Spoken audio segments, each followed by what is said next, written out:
महाराष्ट्र में 288 सीटों पर विधानसभा चुनाव के लिए घमासान जारी है और 29 अक्टूबर को नामांकन दाखिल करना बंद कर दिया गया था।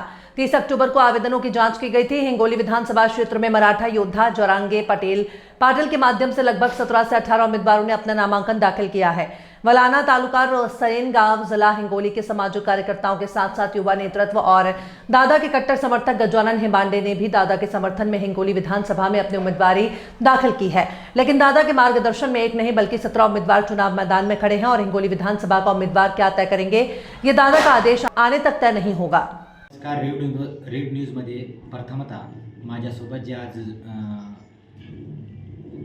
मनोज दादा जरंगे जे मराठाचे नेतृत्व असे त्या माध्यमातून मराठ्यांना एकत्रित करण्याचं काम दादांनी केले आणि त्याच अनुषंगाने महाराष्ट्रभर विधानसभा निवडणुका चालू आहेत। त्या अनुषंगाने पुन्हा एकदा दादांनी रणशिंग फुंकले आणि महाराष्ट्रातील ज्या ज्या ठिकाणी त्यांच्या म्हणण्यानुसार उमेदवार उभे केले जात आहेत तसे हिंगोली विधानसभेसाठी सुद्धा दादाच्या नेतृत्वाखाली त्यांच्या सांगण्यावरून हिंगोली विधानसभेसाठी काही इच्छुक उमेदवारांनी अर्ज भरले।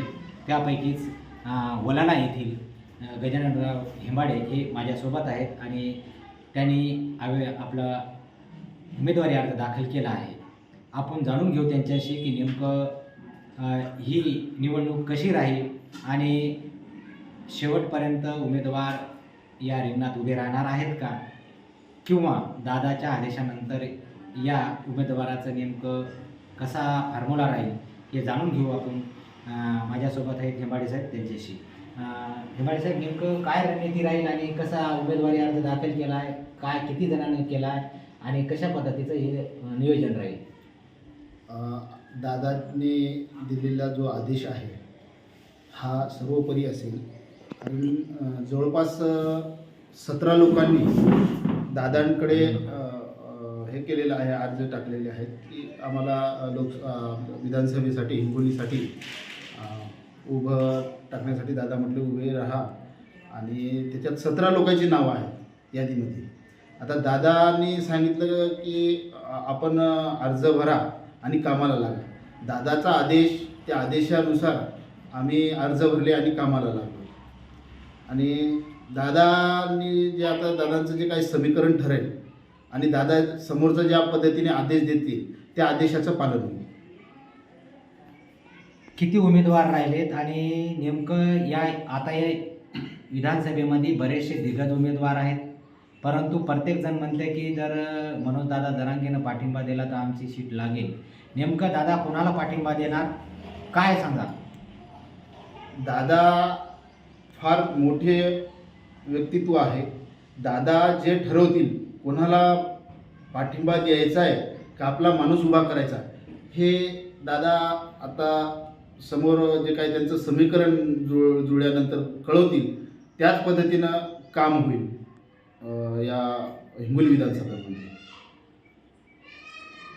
बरेचसे उमेदवार इच्छुक आहेत, जवळपास 17 ते 18 उमेदवारांनी मनोज जरांगे दादाच्या नेतृत्वाखाली फॉर्म भरलेले आहेत। त्यापैकी उमेदवार कोणता निश्चित हे कसं ठरवलं जाईल? दादाचं समीकरण जुळल्याच्या नंतर आता जवळपास 11 लोकांनी, माझ्या माहितीसाठी त्या 17 लोकांतल्या 11 लोकांनी फॉर्म भरलेले आहेत आणि हे आम्ही 11 लोक त्यामधलं दादांनी ज्यांचंही नाव घेतलं त्यांना आमचा संपूर्ण पाठिंबा असेल। मग ते कोणालाही मला उमेदवारी देऊ का अजून कोणालाही देऊ, आणि उमेदवारी लढत असताना आमच्या मुलावरती जो अन्याय झालेला आहे, आत्तापर्यंत आमच्या समाजावरती जो अन्याय झालेला आहे, या अन्यायाला वाचा फोडण्यासाठीच आम्ही लढतोय। आम्हाला आमदार व्हावं अशी आमची मुळात इच्छाच नाही आहे, परंतु दादाच्या आदेशानुसार कुठेतरी लढलं पाहिजे। जर लढलं नाही तर न्याय मिळणार नाही, आणि मराठा समाज हा सुरुवातीपासून लढवय्या आहे।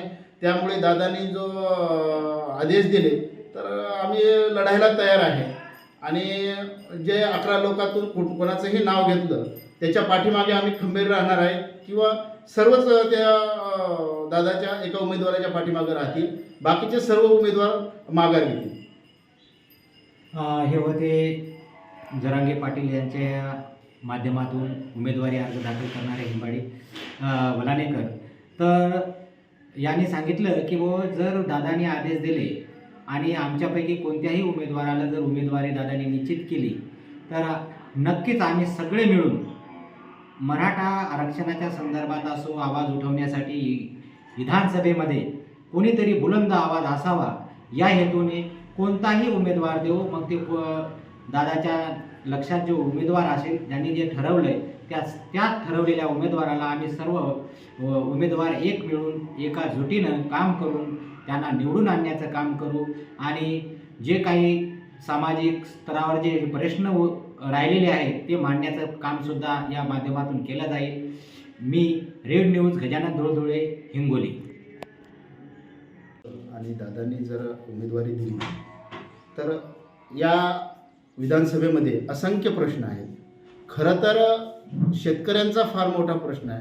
सुरुवातीला तर मराठ्यांचा प्रश्न आम्ही आर्णीवरती धरू, कारण मराठ्यांच्या मुलांना बघितलं तर जवळपास एकर अर्धा एकर शेती राहिलेली आहे आणि अशा वाईट परिस्थितीमध्ये मुलं आहेत.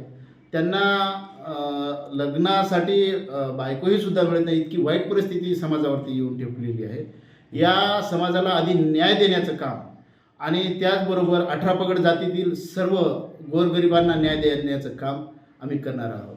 शेतकऱ्यांना न्याय देण्याचं काम आम्ही करणार आहोत. आज आपण बघतोय शिक्षण पद्धती अतिशय चुकीच्या पद्धतीनं चालू आहे.